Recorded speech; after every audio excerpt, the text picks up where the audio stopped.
தமிழ்நாட்டில் மிக அதிகமாக கோயில்கள் பண வசூலில் நம்பர் 1 பழனி தான். 100 கோடி இல்லைம்மா, 100 ரூபா இருந்தாலும் கோயில் சொத்து வெளியில போகக்கூடாது. சிவன் சொத்து குலநாசம், பெருமாள் சொத்து சர்வநாசம், அழிஞ்சிடுவீங்க. பழனிமலை அடிவாரத்தில் ஒரு சொத்து, இந்த இடத்துடைய சந்தை மதிப்பு 110 கோடி. அதை வெறும் 2 கோடி ரூபாய்க்கு ஒரு தனிநபருக்கு விற்றதாக பத்திரப்பதிவு செய்திருக்கிறார்கள். முழுமையான விசாரணை தேவை. அவருக்கு தெரிஞ்சு நடந்திருந்தால் அவருக்கும் ஊழல்ல பங்கு இருக்கு. அவருக்கு தெரியாம நடந்திருந்தால் அவர் அந்த பதவியில் இன்னும் கத்துக்கணும், இல்ல பதவிகளுக்கு சரியான தகுதி இல்லைன்னு சொல்லணும். திமுகவின் அமைச்சர் சக்கரபாணி எடுக்கிறதாகத்தான் நியூஸ் வருது. துறையில இருக்கிறதுக்கே லாயக்கில்லை திரு விஜய். ஊழலை தடுப்பது என்றால் கோயில் சொத்துக்களை காப்பாற்றுறோம். ஆனா செய்வாரா? தயவு செய்து எடுக்காதீங்க. கையை வச்ச சேகர் பாபு மேல சொம்பு விழுந்ததுன்னு வந்துச்சு. கொளத்தூர் முன்னாள் முதலமைச்சர் இப்ப எக்ஸ் கொளத்தூர் எம்எல்ஏ ஆயிட்டார். கண்டிப்பாக உங்க கண்ணுக்கு முன்னாடி தண்டனைகள் கிடைக்கும். iPlus TV, India's #1 QLED TV, crystal clear picture quality with 3-year replacement warranty, smart voice, smart entertainment. 4ஆம் தூண் நேயர்கள் அனைவருக்கும் வணக்கம். இன்று நம் நிகழ்ச்சியின் சிறப்பு விருந்தினர் அரசியல் விமர்சகர் திரு தேவப்பிரி அவர்கள் இணைந்துள்ளார். வணக்கம் சார். வணக்கம்.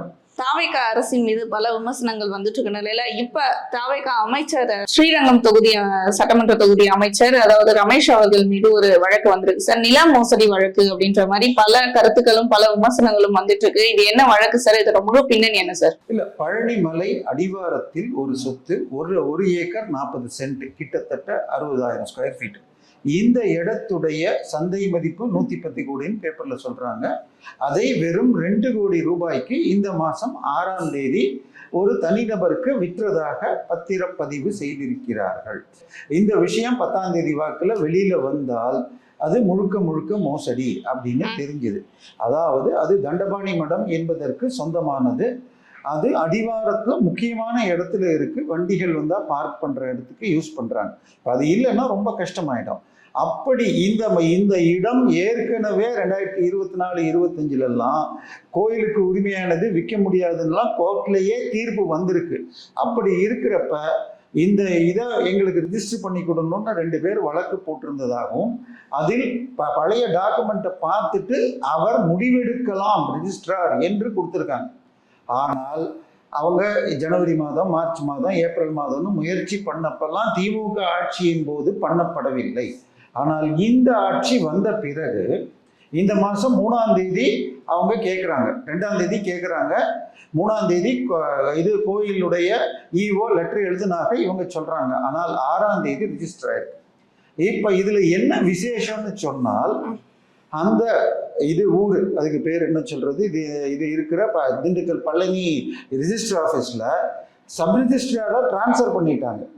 அந்த இடத்துக்கு டெம்பரரியா ஒருத்தரை போடுறாங்க. அவர் 1ஆம் தேதியிலேருந்து 5ஆம் தேதி வரைக்கும் அவர் இருக்காரு. 3ஆம் தேதி வந்தப்போ அவர் பண்ண மாட்டேன்ட்டாராம். 5ஆம் தேதி அவர் லீவ்ல போறாரு. 6ஆம் தேதி கொடைக்கானல்ல இருக்கிறவரோ ஒரு நாளைக்கு இங்கே அனுப்புறாரு. அவர் இருக்கிறப்ப பண்ணி கொடுக்குறாராம். இப்போ ஒரு நாளைக்கு இருக்கிறவரா இருந்தாலும் 5 நாள் இருக்கிறவரா பர்மனண்டா இருந்தாலும் ஃபைலை பார்த்து தான் பண்ணணும். அப்போ ஃபைலை பார்க்காம கோர்ட்டுப்படி பண்ணன்னு சொல்றதுக்கு என்ன அர்த்தம்? சரி, அடுத்தது ஒரு பேச்சுக்கு கோர்ட்டு கேஸை பார்த்தா எனக்கு அவருக்கு திருப்தின்னு சொல்றாருன்னு வைங்க. அந்த இடத்துடைய கைட்லைனை போய் நெட்ல தேடினா 2750 ரூபா ஸ்கொயர் ஃபீட்னு வருது. 60,000 ஸ்கொயர் ஃபீட் இன்ட்டு 2750 ரூபான்னு போட்டிங்கன்னா 16 கோடிக்கு மேலே போகுது. எப்படி 2 கோடிக்கு ரிஜிஸ்டர் பண்ணார்? கைட்லைன் ஒன்றை வச்சே தடுத்துருக்கலாமே. இன்னொன்று, இவர் இன்னைக்கு ஒரு நாள் வேலைக்கு செய்வார்னு யார் போட்டாங்க? கோயில்ல ஈவோ இல்லை, இங்கே இல்லை, எல்லாமே ஒரு செட்டப் செஞ்சு கரெக்டாக பண்ணியிருக்காங்களா? இப்போ இது நடந்த உடனே அந்த சப் ரிஜிஸ்டர் கொடைக்கானல்லேருந்து வந்தவரை சஸ்பெண்ட் பண்ணாங்க, கைது பண்ணுவேன்னு முன்ஜாமீன்ல போனாங்க. நான் சொல்றது, அந்த மடத்துல இதை விற்கலான்னு யாரு பாஸ் பண்ணாங்க ரெசல்யூஷன்? ஹையஸ்ட் பிட்டர் இருக்கான். 110 கோடி ரூபா சொத்தை 2 கோடிக்கு விற்கிறதுக்கு பேர் ஹையஸ்ட் பிட்டரா. அதுக்கப்புறம் இதுல வழக்கு போட்டு ஹைகோர்ட்ல வழக்கு போட்டு தீர்ப்பெல்லாம் வாங்குற வரைக்கும் நீங்க என்ன பண்ணிட்டு இருந்தீங்க? இந்த ஆட்சி வந்து 70 நாள் ஆயாச்சு. ஸோ தெளிவாக அமைச்சருக்கு தெரிஞ்சு நடந்ததா? அமைச்சருக்கு தெரியலன்னா யார் பண்ணியிருக்க முடியும்? அடுத்தது இதுல குறைஞ்சபட்சம் 2 டிபார்ட்மெண்ட் இருக்கு. ஒன்று கோயில் துறை, இன்னொன்று பத்திரப்பதிவுத்துறை. கோயில்லையும் ஈவோ இல்லை, பத்திரப்பதிவுத்துறையிலையும் டெம்பரரி, ரெண்டுக்கும் ஆனால் ஒரே ஒரு ஐஏஎஸ் ஆஃபீஸர் தான் இன்சார்ஜ். அவர் திரு குமரகுருபரன் ஐஏஎஸ். அவர் இப்போ 3 துறைக்கு செயலாளராக இருக்கிறார். இந்து சமய அறநிலைத்துறை, பத்திரப்பதிவுத்துறை, வருவாய்த்துறை. ஸோ 2லேயும் இந்த மாதிரி இருக்கிற மாதிரி பண்ணியிருந்தால் அவருக்கு தெரியாமல் நடந்திருக்குமா? இன்னும் சொல்ல போனால் இவர் அமைச்சராக இப்போதான் வந்திருக்காரு. 60 நாள் முதல்ல தமிழ்நாட்டில் 47,000 கோயில் இருக்குது, 1000 மடம் இருக்குது, அத்தனையும் தெரிஞ்சுக்கிறது கஷ்டம். ஆனால் அவர் ஏற்கனவே 3-4 வருஷத்துக்கு மேலே கமிஷனராக இருந்துட்டு இப்போ செயலாளராக வந்திருக்காரு. இன்னும் சொல்ல போனால் சட்டமன்றத்தில் குன்னூரில் 500 பேர் மாசத்துக்கு வராத ஒரு கோயிலுக்கு மல்டி லெவல் பார்க்கிங் கட்டுறாரு. அது நிறுத்தணும்னு சொன்னப்ப சேகர் பாபு எழுந்து என்ன சொன்னாரு? யார் இப்போ நிறுத்தணும்னு சொல்லி உங்களுக்கு சொன்னாரோ அவர் தான் அந்த ஸ்கீமை போட்டதுன்னார். ஸோ அராஜகம் பண்ணதும் அவர் தான், இப்போ வானான்னு சொல்றதும் அவர் தான். இப்போ அவரு 2 துறைக்கும் செயலாளராக இருக்கார். ஸோ நிச்சயமாக அவருக்கு தெரியாமல் நடந்திருக்காது. அந்த கோயிலுடைய ஈஓவாக இருப்பவர், அவர் மேல பல குற்றச்சாட்டுகள் இருக்கு. தமிழ்நாட்டில் மிக அதிகமாக கோயில்கள் பண வசூலில் நம்பர் 1 பழனி தான். கிட்டத்தட்ட ஒரு 10 வருஷத்துக்கு முன்னாடியே 420 கோடின்னு வந்துச்சு. சரியா? இப்போ இன்னும் ஜாஸ்தியாக இருக்கும். அப்போ 500 கோடி ரூபாய் சொத்து இருக்கிற ஒரு நிறுவனத்தை எப்படி நடத்தணும்? அதுக்கு ட்ரஸ்டி யாரு? அந்த ட்ரஸ்டியில் ஒருத்தர் யார் தெரியுமா? திருப்பதி கோயிலுக்கு நெய் சப்ளை பண்ணுறேன்னு சொல்லிட்டு பாம் ஆயில் ப்ளஸ் பேப்பரில் வந்தது மீன் எண்ணெய் மாட்டுக்குள்ளலாம் சொன்னாங்க. பாம் ஆயில் தான் கலந்துருப்பாங்கன்னு நான் அப்பவுமே சொன்னேன். ஸோ இந்த மாதிரி ஆளுங்களை அறங்காவலராக போடுறது திமுகவும் HRMCயும் சேர்ந்துக்கிட்டு தனக்கு வேணுங்க. ஸோ திட்டமிட்டு இந்த 110 கோடி சொத்தை அமுக்கிறதுக்கு ஒருத்தவங்க போட்டிருக்காங்க. இது கோயிலுக்கு சில வருஷமா தெரியும், HRMCக்கு தெரியும், ரமேஷுக்கு தெரிஞ்சிருக்க வாய்ப்பில்லை. இப்போ அவருக்கு சொல்லிட்டு செஞ்சிருந்தாலும் தப்பு, சொல்லாமல் செஞ்சிருந்தாலும் தப்பு. நிச்சயமாக துறை செயலாளர், EO எல்லாருக்கும் திட்டமிட்டு பிளான் பண்ணி அந்த இது பர்மனன்ட் SRO இல்லாமல் டெம்பரரி SRO அவரும் லீவில் போய் ஒரு நாள் SROன்னு வந்து பண்ணியிருக்காங்க. ஸோ இதில் கடைசி நுனி வரைக்கும் எடுத்து பண்ணணும். ஏன்னா இந்த கோயில் சொத்துங்கிறது இங்கே சாதாரண விஷயம் இல்லை.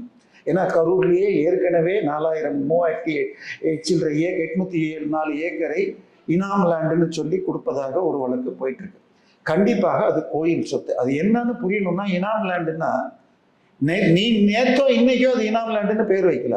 அதெல்லாம் என்ன நாயக்கர் காலத்துல கொடுக்கப்பட்டது. நாயக்கர் காலத்துல இருந்து 2026 450 வருஷம் அது கோயில் தொடர்புடைய இனாம் லேண்டு. இப்ப எப்படிங்க தனியாருக்கு பட்டா கொடுப்பீங்க? இது எப்படின்னு சொன்னா, நீங்க நெய்வேலி லிக்னைட் கார்பரேஷன் இருக்கு, அங்க குவார்ட்டர்ஸ் இருக்குது. நீங்க அங்க வேலை செஞ்சா அந்த குவார்ட்டர்ஸ்ல தங்கலாம். நீங்க அங்க வேலை செய்யல, ரிட்டையர் ஆயிட்டீங்க, இல்ல ராஜினாமா பண்ணி போயிட்டீங்கன்னா உங்களுக்கு குவார்ட்டர்ஸ் கிடையாது. அது மாதிரி கோயிலுக்கு இந்தந்த கைங்கரியம் செஞ்சா உண்டுன்னு கொடுத்தது. அப்ப இந்த ஊழல்ல அவர் சம்பந்தப்பட்டிருப்பாருன்றீங்களா, இல்ல சம்பந்தப்பட்டிருக்க மாட்டாரா சார்? இல்லம்மா, முழுமையான விசாரணை தேவை. அவருக்கு தெரிஞ்சு நடந்திருந்தால் அவருக்கும் ஊழல்ல பங்கு இருக்கு. அவருக்கு தெரியாம நடந்திருந்தால் அவர் அந்த பதவியில் இன்னும் கத்துக்கணும், இல்ல பதவிகளுக்கு சரியான தகுதி இல்லைன்னு சொல்லணும். ஏன்னா அதுல வேற அவரை கேட்டா, அவருக்கு ப்ரமோஷன் கொடுத்துருக்கீங்களே அந்த ஈஓக்குன்னா, அவர் தான் லெட்டர் எழுதிட்டாரு. இப்ப அவர் முழுக்க அதிகாரிகளை நம்பி இருக்கார். ஸோ இதுதான் இந்த கடந்த 10 வருஷமாவே அமைச்சர்கள் வேலையை கத்துக்காம அதிகாரிகளுடைய கைப்பாவையாக மாறிட்டாங்க. பொம்மை அமைச்சர், பொம்மை முதலமைச்சர். ஊழல் நிச்சயமாக நடந்திருக்கு, ஹைகோர்ட் ஸ்டே பண்ணிடுச்சு. ஸோ நிச்சயமாக இதுல கடைசி அந்த மடத்துல இருக்கிற அதிகாரிகள், கோயில் EO எல்லார் பேர்லையும் FIR போட்டு கடைசி ஆள் வரைக்கும் விசாரிச்சு பிடிக்கணும். இதுல அந்த குமரகுருபரன் IASக்கு 3 துறையில எதுக்குன்னு எனக்கு தெரியல. நேத்தைக்கு ஒரு வழக்கு ஹைகோர்ட்ல வந்த பொழுது எனக்கு ப்ரமோஷன் கொடுக்கலன்னு பதிவுத்துறையில கேட்டப்ப, உங்க வேலையை பார்த்து தான் கொடுக்கணும்னாரு. இவர் இதுக்கு முன்னாடி இருந்தது சென்னை கார்பரேஷன். நீங்க 2 வீலர் வச்சிருக்கீங்க, முன்னாடிலாம் போனா 5 ரூபா 10 ரூபான்னு டோக்கன் கொடுப்பாங்க. இப்போ எங்கேயும் யாரும் இல்லை. ஏன்னா ஏற்கனவே ஒரு கான்ட்ராக்ட் இருந்துச்சு, அவங்க 10 லட்ச ரூபா கொடுத்தாங்களாம். இவங்க கணக்குப்படி ஒரு நாளைக்கு 1 கோடி வரணும்னு அந்த கான்ட்ராக்டை ரெனியூ பண்ணாம, இது வரைக்கும் வேற கான்ட்ராக்டும் போடாம 10 லட்சம் வந்ததும் இல்லாம பண்ணியிருக்காங்க. இப்படி திறமை இல்லாத ஒரு அதிகாரிய இப்போ 1க்கு 3 டிபார்ட்மெண்ட், கக்கூஸ் சூழல்ல மாத்திரம் 1000 கோடி கார்பரேஷனுக்கு நஷ்டம். ஆச்சா, அவருடைய மனைவியே கான்ட்ராக்டாக எடுத்து வேலை செய்கிறாங்கன்னு ஒரு குற்றச்சாட்டு இருக்கிறது. இதில் நம்ம எக்மோரில் ஒரு பெருமாள் கோயிலுக்கு சொந்தமான லேண்டு மெட்ரோ ஃபர்ஸ்ட் ஃபேஸில் 2012 40 கோடி ரூபா கொடுத்துருக்காங்க. அந்த 40 கோடியை செலவு பண்றதுக்காக அந்த கோயிலுக்கு ட்ரஸ்டியாக தன்னுடைய 85 வயசு மாமனாரை போட்டார் என்று சொல்கிறார்கள். மாமனார் இருந்த பிறகு மாமியாரை போட்டிருக்காங்க. இவங்க எல்லாம் அந்த துறையில இருக்கிறதுக்கே லாயக்கில்லை. திரு விஜய் ஊழலை தடுப்பது என்றால் கோயில் சொத்துக்களை காப்பாற்றணும். ஆனா செய்வாரா? இப்ப ஆவடிக்கு ஒரு எம்எல்ஏ இருக்காரு, ராஜ்குமார்னு பேர். உங்களுக்கு எனக்கும் ராஜ்குமார்னா தான், ஏன்னா எம்எல்ஏ நின்று அதுக்கு அவரை பத்தி கேட்டா பாஸ்டர் தினத்தூது ராஜான்னு சொன்னாதான் தெரியும். அவங்க யாருன்னு சொன்னால் தினத்தூதுன்னு ஒரு பத்திரிகை வந்துட்டு இருந்துச்சு. அந்த பத்திரிகைக்காரங்க யாருன்னு கேட்டா சென்ட் ஜான்ஸ் இன்டர்நேஷனல் பள்ளின்னு சொல்லி ஸ்ரீபெரும்புதூர்ல வச்சிருக்காங்க. ஒரு 1.5 வருஷத்துக்கு முன்னாடி ஒரு பத்திரிகை செய்தி, பூந்தமல்லி அருகே தனியார் பள்ளி அரசு நிலத்தில் இருந்து வாடகை கொடுக்கவில்லை என்று இது அவர்களை வெளியேற்றினார், சீல் வைத்து வெளியேற்ற. தமிழ் பேப்பர்லாம் பேர் கிடைக்கல, அப்புறம் இங்கிலீஷ் பேப்பர்லாம் தேடி படிச்சா சென்ட் ஜான்ஸ் இன்டர்நேஷனல். அதுலேயும் என்ன, அவங்களுக்கு கொடுத்தது 5 ஏக்கர் ரோடு மேலே. நீங்கள் குயின்ஸ்லாண்டுக்கு முன்னாடி பில்டிங், அது ரோடு மேலே 5 ஏக்கர் இந்த நிலம், பின்னாடி 20 ஏக்கர் கோயில் நிலம், அதுலேயும் பில்டிங் கட்டியிருக்காங்க. அப்போ 5 ஏக்கருக்கு 20 கோடின்னா அந்த 20 ஏக்கருக்கு என்ன வாடகை? இது எதுவும் கொடுக்கல. அவங்க வேலை பஞ்சாவடியில் இன்னொரு ஸ்கூல் கட்டிட்டு அங்கே இருந்த பிள்ளைங்கள்லாம் இங்கே மாற்றிட்டாங்க. இப்போ 20 கோடி ரெவென்யூ டிபார்ட்மெண்ட்டுக்கும் ஹெச்ஆர்என்சிக்கு இன்னொரு 30 கோடியும் வாடகை பாக்கி வச்சாலும் தேவைக்கு எம்எல்ஏவா உட்காந்துருக்காரு. இதுக்கு என்ன பண்ண போறீங்க? ஆனா இப்ப எம்எல்ஏக்கள் யாரா இருந்தாலும், அமைச்சரா இருந்தாலும் சரி, எம்எல்ஏவா இருந்தாலும் சரி, அதிகாரியா இருந்தாலும் சரி, நீங்க ஊழல் பண்ணீங்கன்னா உங்க பதவி பறிக்கப்படும் அப்படின்னு நேத்துதான் சொல்லியிருக்காரு.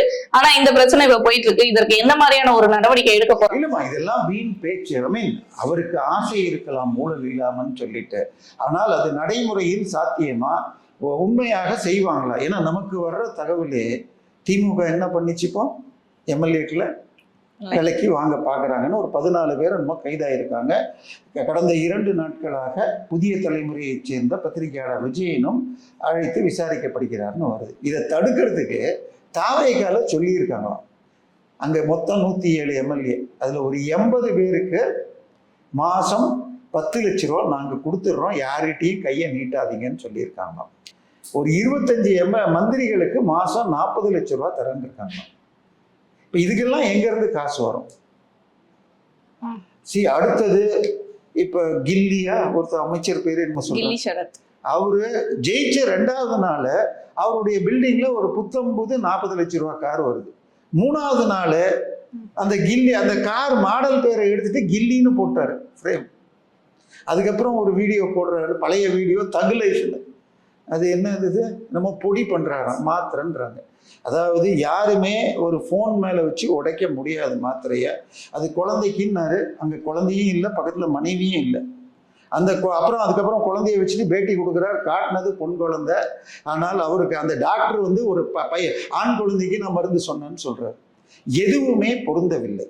இதை விடுங்க, ஸ்ரீவில்லிபுத்தூர் எம்எல்ஏ அவருடைய அலுவலகத்தில் வேலை வாங்கி தரேன்னு சொல்லிட்டு தாவேகா பெண் உறுப்பினர் என்னை ஹோட்டலுக்கு கூட்டிட்டு போய் ஜூஸ் கொடுத்து இது பண்ணிட்டாங்க, பாலியல் வன்கொடுமை. இது வரைக்கும் எந்த வழக்கம் போடல. அந்த ஸ்ரீவில்லிபுத்தூர் எம்எல்ஏ ஒரு நாளைக்கு 1 கோடி ரூபாய்க்கு இல்லீகலாக, சட்ட விரோதமாக இது லாட்ரி பிஸ்னஸை வாட்ஸ்அப் மூலமா பண்றாரு. நீங்க 10 ரூபா கட்டினா 3 நம்பர், அந்த நம்பருக்கு விழுந்தா 5000 ரூபா பிரைஸ். இது மாதிரி பல குரூப்புகளை வச்சுக்கிட்டு ஒரு நாளைக்கு 1 கோடி. இப்போ என்ன பண்ணிட்டார், பேப்பர்ல போடுறாங்க. நான் சொல்றது பேப்பர்ல வந்த செய்தி. அவர் அந்த வாட்ஸ்அப் குரூப்ல எல்லாம் தான் விலகிட்டு ஒரு சுனாமியை போட்டாராம். சாரி, பினாமியா, எனக்கு அந்த வார்த்தை தெரியல. சரி, அந்த சுனாமியை போட்டாராம். இப்போ அவருக்கு வருமானத்துக்கு என்ன பண்ணிட்டாராம், அந்த தூத்துக்குடி மாவட்டத்துல இருக்கிற மணலை அள்ளணும்னா ஒரு லோடுக்கு 300 ரூபா கொடுத்தாதான் அலோவ் பண்றாராம். இப்போ இதுக்கு லஞ்சம்னு பேர் சொல்லுவீங்களா, இல்லை கருணாநிதி அண்ணாதுரை உருவாக்கிய பேரான அன்பளிப்புன்னு சொல்லுவீங்களா? அடுத்தது இன்னொரு தூத்துக்குடியில இன்னொரு அமைச்சர்மா, அவர் இவருடைய நெருங்கிய நண்பர், சினிமா நடிகர் வேற. அவருக்கு ஒரு 2.5 கோடி ரூபா காரு புதுசா வந்திருக்குதான், டிஃபெண்டர் காரு. உங்களுக்கு டிஃபெண்டர்னா ஸ்டாலின் சார், உதயநிதி, இது இன்பன் உதயநிதி வாங்கி கொடுத்த அந்த காரு. அது எங்கேருந்து வந்துச்சு? நானும் நீங்களும் 2000 ரூபா மொத்தமாக பார்த்தா கஷ்டமா இருக்கு. சரியா, 2.5 கோடி ரூபா காரு வருது, யார் பேர்லயோ தான் இருக்குது. ஆனால் இது போட்டு பார்த்தா, ஆனால் அதுக்கு 100 கோடி ரூபாய்க்கு லஞ்சம் அங்கே இருக்கிற ஒரு கார் கம்பெனிக்காக இது நடுவில் தூது பேசுறதுக்கு அவருக்கு அந்த டிஃபெண்டர் காராம். இதெல்லாம் தினம் இந்த மாதிரி ஒரு 30-40 எம்எல்ஏக்கள் பெயரோடு செய்திகள் வந்திருக்கின்றன. ஆனால் பொதுமக்கள் இடையே இந்த செய்தி பரப்பும் செய்திகளில் ரிஜிஸ்டர் ஆஃபீஸில் இப்போ லஞ்சம் கேட்கல அப்படின்லாம் சொல்கிறாங்க. அதுவும் போனவர்கள் கேட்டால் கொடுத்தா வாங்கிக்கிறாங்க. முன்னாலாம் கண்டிப்பாக 25,000 கொடுங்கிறது இப்போ 10-15 முடியுதுன்றாங்க. 10க்கு 9 பேர் கொடுத்தேன்னு தான் சொல்கிறாங்க. 1-2 பேர் கூட சொல்கிறவங்க கூட தாவேக்கு ஆதரவாளரான்னு தெரில. ஸோ மக்கள் இதெல்லாம் பார்த்துட்டு இருக்காங்க. ஒன்று வச்சுக்கோங்க. ஸ்டாலின் சார் வரதுக்கு முன்னாடி என்ன சொன்னார்? அவர் தமிழை தாண்டி இங்கிலீஷில் வேற பேசினார். கமிஷன், கலெக்ஷன், கரப்ஷன்லாம் என்ன சொன்னார்? இது எல்லாம் தடுப்போன்னு செஞ்சாரா? அவரு செய்யல. மக்கள் என்ன பண்ணாங்க? சிஎம் சார்னோ, முதலமைச்சர்னோ. இப்போ என்ன ஆயிடுச்சு? எக்ஸ் எம்எல்ஏன்னு ஆயிட்டார். அதே நிலை இங்க இவங்களுக்கும் வரும். ஸோ இதையெல்லாம் செய்து காட்டணும். அதான் திருவள்ளுவர் ஒன்று சொன்னார், சொல்லுதல் யாருக்கும் எளிய அரியவாம் சொல்லிய வண்ணம் செயல். செயல்ல காட்டணும். ஜெயிக்கிறதுக்கு முன்னாடி இந்த டைலாக் விடலாம், தீய சக்தி தூய சக்தின்னு. நீங்க உண்மையான தூய சக்தியா இல்லாமல் நீங்க டிராமா போட்டீங்கன்னா மக்கள் உங்களையும் எக்ஸ் எம்எல்ஏவாக ஆக்குவார்கள். ஸோ அதனால் கோயில் சொத்துக்களை காப்பாற்றணும், லஞ்ச ஊழலை பெருமளவில் குறைக்கணும். ஆனா இங்க வந்து அவருடைய சொந்தக்காரருக்காக தான் இந்த இடம் வந்து வாங்கப்பட்டது அப்படின்னு அதுக்கு எந்த ஆதாரமும் இல்லை. கடைசியாக ஒரு பத்திரிகை செய்திப்படி அது திமுகவின் அமைச்சர் சக்கரபாணி எடுக்கிறதாகத்தான் நியூஸ் வருது. பட் திமுக தரப்பில் இந்த செய்தியில் அவருடைய சொந்தக்காரர்னு பரப்பினார். அதை எதிர்த்து இவர் வழக்கம் போட்டிருக்காரு. ஒரு 100 கோடி ரூபாய் மதிப்பில் இருக்க இடத்த 2 கோடி ரூபாய்க்கு 100 கோடி இல்லம்மா, 100 ரூபா இருந்தாலும் கோயில் சொத்து வெளியில போகக்கூடாது. சிவன் சொத்து குலநாசம், பெருமாள் சொத்து சர்வநாசம், அழிஞ்சிடுவீங்க. அதனால தயவு செய்து எடுக்காதீங்க. கையை வச்ச சேகர் பாபு மேல சொம்பு விழுந்ததுன்னு வந்துச்சு. ஐ மீன் கொளத்தூர் முன்னாள் முதலமைச்சர் இப்ப எக்ஸ் கொளத்தூர் எம்எல்ஏ ஆயிட்டார். கண்டிப்பாக உங்க கண்ணுக்கு முன்னாடி தண்டனைகள் கிடைக்கும். தயவு செய்து விட்டுருங்க. 100 கோடியா இருக்கட்டும், 2 கோடி, அந்த சொத்தை விற்கிறதுக்கு யாருக்கும் உரிமை இல்லைன்னு இப்ப ஹைகோர்ட் சொல்லிச்சுன்னா அங்க கோயில்ல இருக்கிற ஈவோக்கெல்லாம் நம்மளை விட அதிகமா தெரியும். எப்படி இந்த அளவுக்கு விற்கிற அளவுக்கு போய் அப்புறம் வெளியில லீக் ஆனதுக்கு அப்புறம் இப்ப தடுத்திருக்காங்க. செய்ய வேண்டிய நேரத்தில் செய்யாம இது வெளியில வரலன்னு வச்சுக்கோங்க. இது மாதிரி எத்தனை சொத்து ஹைகோர்ட்ல வந்து சொல்லியிருக்காங்கம்மா. நீங்க கிரிவல பாதை இருக்கு இல்லையா, திருவண்ணாமலையில ஒரு கோயில இருந்துச்சு, பக்த மார்கண்டேயர் கோயில். அந்த கோயில ஒரு உடன்பிறப்பு எடுத்துக்கிட்டு கோட்டல் கடையா மாத்திட்டோம். ஒரு தமிழ் ஆர்வலர் போய் கேஸை கொடுத்துட்டாரு. போலீஸ் ஸ்டேஷன் இங்க எடுக்கல. ஹைகோர்ட்ல கேஸ் போட்டா நாங்கள் கண்டுபிடிச்சு கட்டித்தரோம். 2 வருஷம் கட்டல, கண்டெம்ட் போனா அட்வொகேட் கமிஷனர்னு ஒருத்தர் போடுறாரு. அவர் வந்தா ஒரு நாளைக்கு 50,000 1 லட்ச ரூபா சம்பளம். அவர் போயிட்டு வந்துட்டு என்ன சொல்லியிருக்காரு, HRMCக்கு அந்த கோயில் எங்கே இருந்தது என்பதற்கு சர்வே நம்பர் இடம் தெரியாதால் என்னால் கண்டுபிடிக்க முடியவில்லை. இதுக்கு 1 லட்ச ரூபா அவர் வாங்கியிருப்பார். இன்னைக்கு வரைக்கும் அது கட்டி தரல. கோயில் எங்க இருந்ததுன்னு தெரியலன்ற. நெட்ல எடுத்து நான் தேடி பார்த்தா டைம்ஸ் ஆஃப் இந்தியா வெப்சைட்ல பழைய கோயில் போட்டோ, அந்த சாமி போட்டோவோட இருக்குது. பக்த மார்கண்டேயர் கோயில். கோயில் எங்க இருக்குன்னே தெரியாம இருக்கிற HRMC துறையை வச்சுக்கிட்டு நம்ம கோயில்கள் படும் பாடு. ஆனா இதே மாதிரி வழக்குகள், பல வழக்குகள் வந்து போன ஆட்சியிலும், அதாவது சேகர் பாபு அவர்கள் அமைச்சராக இருந்தார், அப்பவும் வந்துச்சு. நீங்களே சொன்னீங்க இது கைது வரைக்கும் போகும். சேகர் பாபு அவர்கள் திருப்பி அதே தான் சொல்றேன். இந்து சமய அறநிலைத்துறை என்பது அந்த அதிகாரிகள் அங்கே உட்கார்ந்து கொண்டு வரும் அமைச்சர்களை தன் கைப்பிடியில வச்சுக்கிட்டு ஆட்டி கொண்டு இருக்கிறார். தப்பு பண்ணா எத்தனை பேர்ல எஃப்ஐஆர் போட்டீங்க? நம்ம ரமேஷ் சார் அவர்கள் இதுக்கு திருச்செந்தூருக்கு போனாரு. போனப்போ அவர்கிட்டயே 1000 ரூபாய்க்கு இப்போ ஜிபேல வாங்கினாங்கலாம் வந்துச்சு. ஆனால் அதுக்கு ஒரு வாரம் முன்னாடி ஒரு பெண் தற்காலிக ஊழியர் டூப்ளிகேட் ஸ்பெஷல் தரிசன டிக்கெட்டை போட்டுக்கிட்டு உங்களுக்கு 25,000 ரூபாய் கட்ட வச்சாங்கன்னு. ஸ்பெஷல் உங்களுக்கு டிக்கெட் எங்கே பிரிண்ட் அடிக்கணும்னு தெரியுமா? டூப்ளிகேட் டிக்கெட் அடிக்கிறதுக்கு தெரியுமா? கண்டிப்பாக அவங்க தனியாக செஞ்சிருக்க முடியாது. அந்த திருச்செந்தூர் கோயிலில் 400 கோடி ரூபாய்க்கு கடந்த 5 வருஷத்துல HCL சிவநாடார் மற்றும் கோயில் பணத்தில் திருப்பணி நடந்திருக்கு. அதுக்கு சேகர் பாபு, அந்த தக்காராக இருந்தவர் சேகர் பாபுவுடைய மகன் கம்பெனி பார்ட்னர். இப்படியெல்லாம் இருக்குன்னா நான் தான் சொல்லிட்டேன், இந்து சமய அறநிலைத்துறை என்பது கொள்ளையர்களின் கூடாரமாக இருக்கிறது. இந்து சமய அறநிலைத்துறை சட்டப்படி எல்லா கோவில்களும் அறங்காவலர்கள் தான் அதை செயல்படுத்தணும். இவங்க மேற்பார்வை தான் இடணும். கோயிலில் எப்போ பூஜை, எத்தனை மணிக்கு பூஜைலாம் இவங்க வேலை கிடையாது. ஆனால் கோயில்கள் அழிஞ்சு போனால் சொத்துக்களை அடிக்கலாங்கிறதுக்கு தான் இது அரசியல்வாதிக்கும் லாபமாக இருக்கு. ஸோ இதுதான் இதுலேயும் நடக்குது. இது இந்த முறை தடுக்கப்பட்டிருக்கிறது.